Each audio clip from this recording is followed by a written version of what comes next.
maa ngi nuyu ñëpp man Déné Ba Sall yor commission domaniale bu ville de Thiès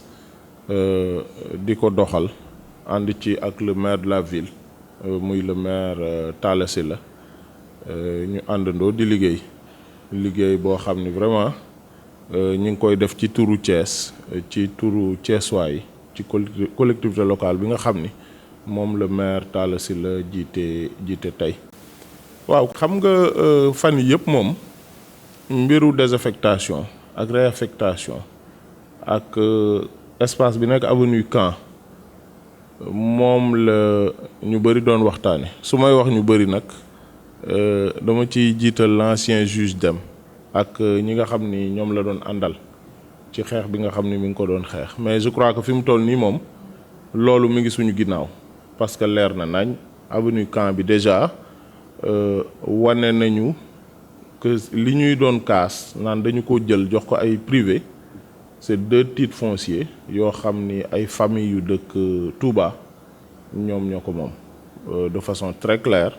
ñoom ñoo ko jël def ci ay transactions am ñu ci waxtaanal ba déggoo ci kàddu titre foncier nag dafa am doole bien que l'ancien premier ministre l'ancien maire de Thiès Idriss Seck dafa amoon un projet de bois de ville de Thiès mu waroon a jaar foofu ci titre foncier jàmbur bi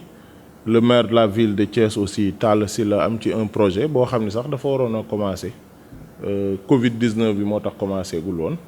tey jii même le maire de la ville projet bi muy def dañuy obligé que partie boobu ñu génne ko ci parce que yëfu jàmbur la yëfu jàmbur nag kenn du ci def lu neexul borom te famille yooyu décidé nañu jëlaat seen bien téyel ko seen bopp donc muy bois de ville muy projet réhabilitation avenue Caen je crois que mënatul jaar foofu réaffectation yi ak désaffectation yi je crois que nous avons été très clairs être clair mooy wax ni topp nañu li loi bi wax topp nañu li yoon wax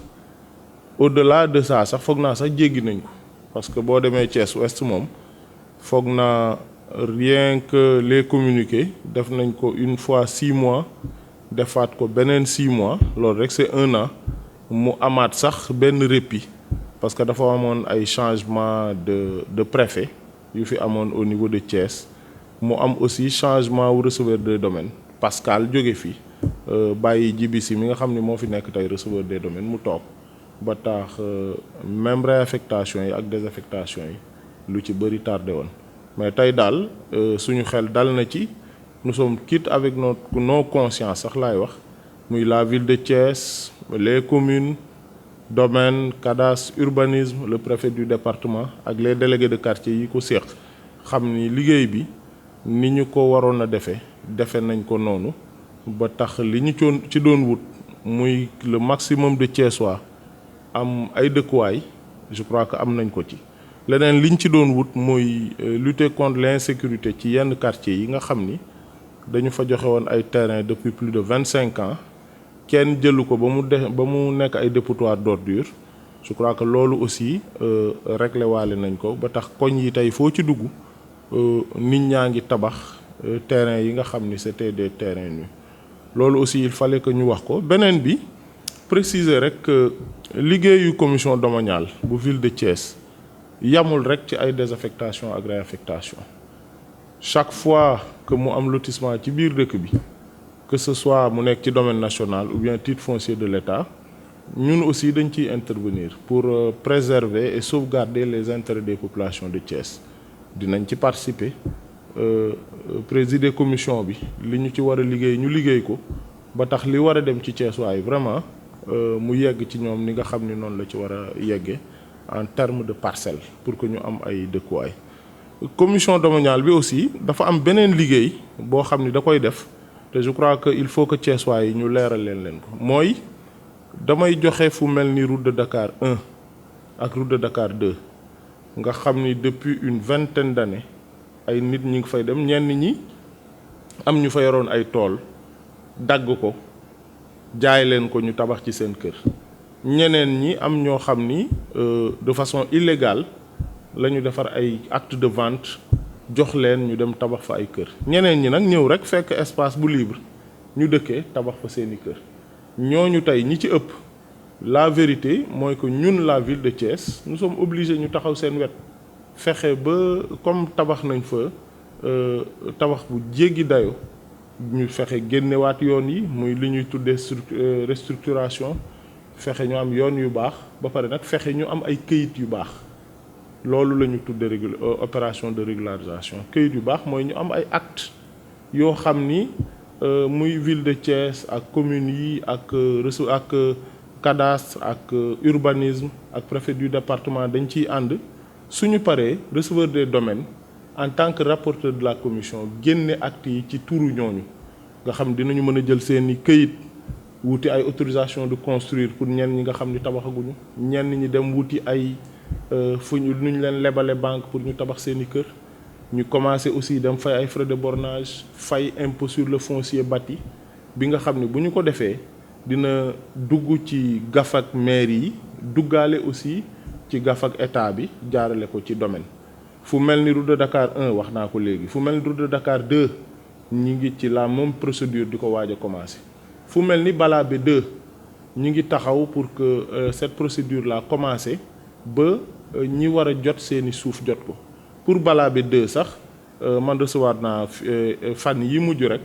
une délégation boo xam ni ña fa ñi attributaire u lotissement wu 1995 bi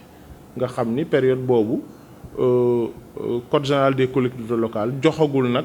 mairie yi suuf si boobu gouverneur yi ñoo daan signé ñoo daan joxe acte yi donc mooy presque dernier lotissement bi fi am te un gouverneur signé ko mu tàbbi woon ci loxo 2000 et quelques attributaires te ñi ci ëpp ci ñoom ba tey jii jotaguñu seeni terrain parce que tout simplement dafa amoon ñu dem dindi borne yeeg yooyu ci biir régularisation boobu dañuy fexewaale aussi ba seen suuf yi nga xam ne depuis une vingtaine d'années ñu ngi ci bëgg a jotuñu ci ñu jot ko ci loolu la ñu ne boo demee fu mel ni fi ñuy woowee Kasaas ay Numadi nga xam ni moo topp ci Kër Issa dañ koy boole ci régularisation yi nga xam ni ñi fa dëkk ñi ci ëpp mooy la famille Njëgeen bi nga xam ni ñoo moomoon suuf si foofu seeni doom seeni sët seen njaboot dëkke fa ci lu ci bari te bu ñu waxantee dëgg amaguñu ay këyit ñu war ko régulariser profiter ci zone boobu yépp ñi ci amul këyit ñu xool nan la ñuy def ba régulariser leen pour que vraiment seen famille yi nekk ci jàmm ñu nekk en paix vivre en paix. fu mel ni Médina Fall tey jii la vérité mooy ña fa dëkk ña ca ëpp amuñu këyitu kër dañ faa dëkkee noonu rek régularisation bi aussi dañ ko ci war a boole ba tax bu mandat bi di jeex ñun ñu ànd ak receveur des domaines ànd ak maire yi ba nekk ca commune nord ànd ak cadastre ànd ak urbanisme ànd ak le préfet du département ànd ak délégué de quartier yi ñu fexe vraiment régularisation am à ce niveau là. tudd naa léegi Balabé 2 mais bi ci gën a rëy projet bi gën a rëy pour régularisation en fait c'est Mbourkat bi nga xam ni dafa war a ànd ak déclassement forêt classée bi nga xam ni le décret président moo ko war a signer ñu koy xaar incessamment pour jot ci ndax foofu tey jii am na seen collectif collectif des occupants ñoom bi ñu defee seen xayma am na 2500 personnes yoo xam ni dëkkee nañ fa ci li ci ëpp ci biir forêt classée bi ñuy xool déjà nan la ñuy restructurer zone boobu fexe génnewaat koñ yi nan la ñuy fexe ba ñi nga xam dañu amoon ay attribution parce que foofu temps bi fi Ngiraan Ndiaye nekkee toogaloon fi Idriss Seck ci mairie bi am na benn lotissement bu fa amoon de 1647 parcelles te 1647 parcelles yooyu malheureusement bi ñu ko génnee yàlla dafa def li ci ëpp nekkoon ci biir forêt classée bi ba yàqoon lu bari ci lotissement bi ñu bari tey jii yor nañu seeni acte te vraiment xamuñu fan la terrain yi ne ba ñeneen sax ñëw nañu jël ko tabax ko ci kawam xam nga loolu aussi ay contentieux la yoo xam ni nous sommes obligés ñu régler ko pour le simple bénéfice des populations de Thiès parce que en vérité ñu ci ëpp ñuy dem di tabax fenn c'est vrai que ñu ci bëri dañuy nekk dans l'illégalité mais ñi ci ëpp nag en vérité dañuy wut rek fu ñu dëkk dañuy wut rek fu ñu dugal seeni njaboot te ñun en tant que ville suñu devoir nag mooy ñu taxaw seen wet teg leen ci yoon xamal leen ni dañoo jalgati ñi ci nekk ci mbedd yi ñu jële leen fa wutal leen feneen fu ñu dëkk ba pare assainir profiter aussi ci occasion bi ci déclassement bi parce que ñi occupé fi mu toll nii dañoo occupé presque 150 hectares yoo xam ni am na ñu dëkkee am na ñu def ay pen am na ñu def leneen ak leneen comme nag dañu demander plus de 400 hectares li ci des nga xam ne c'est entre la commune de Fandène et la ville de Thiès ñu fexe ba avec les services déconcentrés de l'État muy domaine muy cadastre muy urbanisme muy préfet du département muy le gouverneur de la région de Thiès nu ñu ci liggéeyee avec les maires de commune ba vraiment li ñu bëgg ci Mbourkat maanaam mu nekk une nouvelle ville de Thiès ñu installé ko fa parce que loolu bu ñu waxantee dëgg lu am solo la ñu am fa espace gros porteur am fa par exemple un stade bu bees ndax am na fi mu toll nii sax ñoo xam ni ñi ngi bind mairie bi jóge bitim réew di solliciter espace bu ñu tabax ay école espace ñu war faa def une nouvelle zone industrielle parce que zone industrielle u Thiès bi tax na tey ñu ñàkk investisseurs yu bëri ndax fees na te kenn mënatu faa dugg bu boobaa ñu am fa une grande zone industrielle mën fa installer ay ñu ñëw Thiès di fi wut vraiment fu ñu nekk loolu je crois que daal lu am solo la lu ñu waroon a leeral la ci wàllu suuf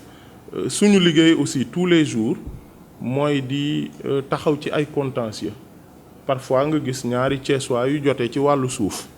au lieu que ñuy déplacé wu di dem tribunal en fait dañuy fexe ba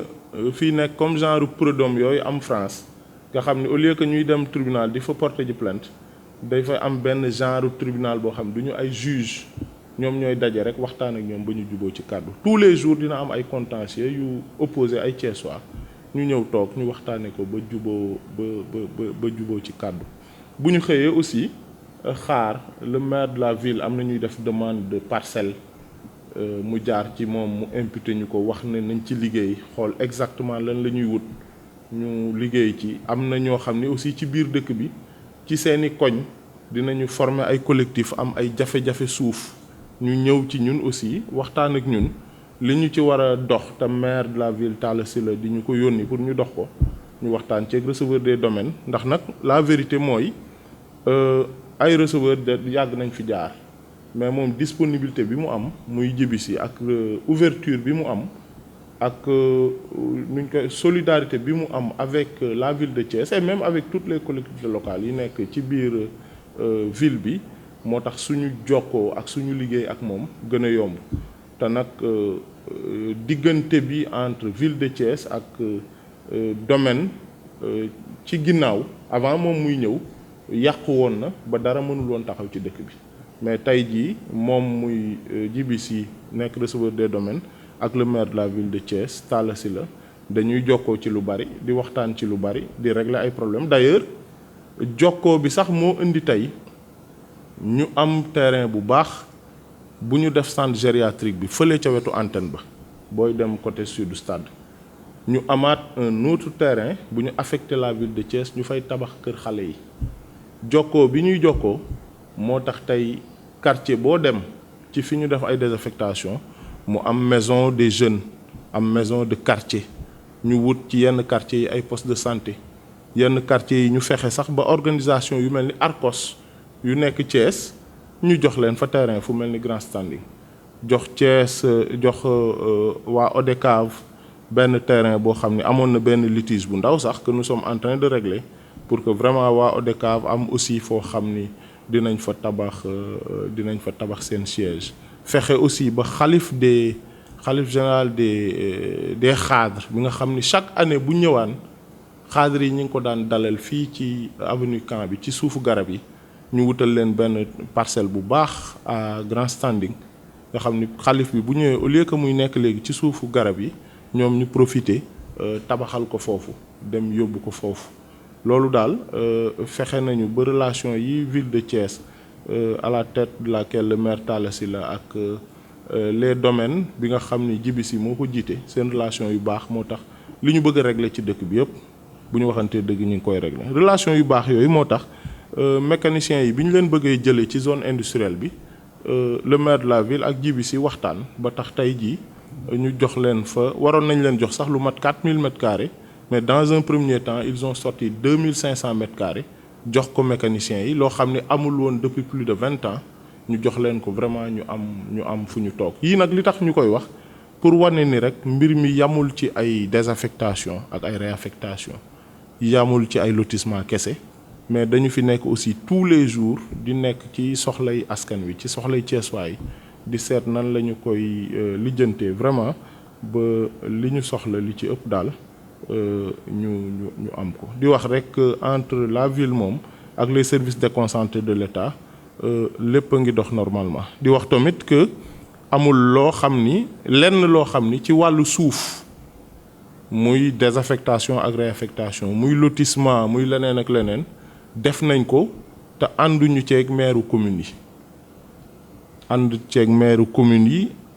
c'est vrai que compétence bi ville de Thiès moo ko yor mais li ñuy def lépp ci commune yi maanaam par exemple bi ñuy def à Thiès Ouest les désaffectations la commission de recensement en vérité ñi ci ëppoon sax c'était la commune de Thiès Ouest bi ñuy def Thiès Nord aussi le recensement en vérité li ci ëpp commune de Thiès Nord bi nga xam le maire Lamine Diallo moo ko jiite ñoom ñoo def lu ëpp sax ci recensement bi ànd ceeg nag les services déconcentrés de l'État ñu liggéeyandoo ko simplement pour dire rek que les maires de communes aussi ñi ngi ci biir liggéey bi ñi ngi leen ci boole ni ñu leen ci war a boole ba tax daal ci comptabilité bi moom ci bilan bi ak ci def-def yi ñooy àndandoo di ko defandoo te loolu aussi je crois que lu am solo la luy wane ni maa ngi sax réew mi génn benn communiqué di wax que c'est le maire de la ville mooy présider la commission loolu moom texte yi ñoo ko consacré c'est vrai que début bi les maires de commune ñu ngi ci amoon sax ay jiixi jaaxa mais je crois que loolu moom mi ngi nekk derrière nous le maire de la ville préside mais les maires de commune sont dedans ñu ngi ci bu baax a baax ñu ànd ci ak ñoom di liggéey aussi di liggéey fexe aussi rëq-rëq bu ci am parce que à un moment donné aussi ñun au niveau de la ville bi coow li amee am na lu bari loo xam ni rëcc nañu mais li ñu rëcc lépp ñu ngi koy rectifier li ci amoon ay injustice aussi ñu ngi koy rectifier benn par benn pour le seul et unique bénéfice des populations de Thiès. di wax rek tey jii logement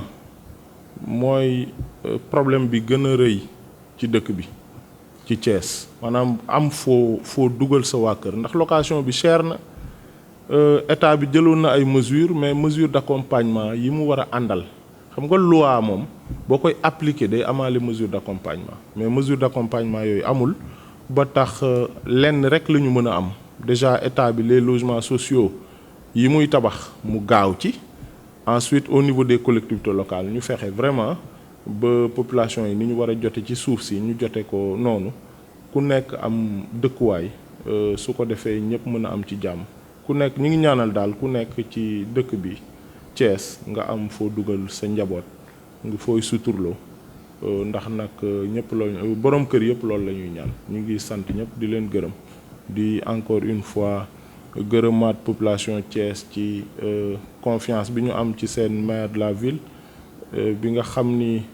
nous avons beaucoup de réalisations et beaucoup de projets yoo xam ni ñi ngi koy taxawal ndax fan yi rek di ngeen gis ni réhabilitation hôtel de ville bi dina commencer réhabilitation voirie bi dina commencer centre culturel Léopold Sédar Senghor réhabilitation bi dina commencer soo demee fële ca route bi jaar base am na presque 100 millions yoo xam ni dañ ci waxtaan ak waa FERA ba dépouiller nañu ba pare pour que loolu commencer deuxième phase Promoville bi aussi nga xam ni 16 kilomètres lañ ci war a am te fi mu toll 9 lañ ci amagum deuxième phase bi dina commencer voilà vraiment daal loolu lépp ñu ngi ci ak yeneen projet yoo xam ni yaakaar nañu bu ñu ko booleeg lépp ak li ñu jot a réaliser waa Thiès dinañu gën a kontaan ci seen maire Talla Sylla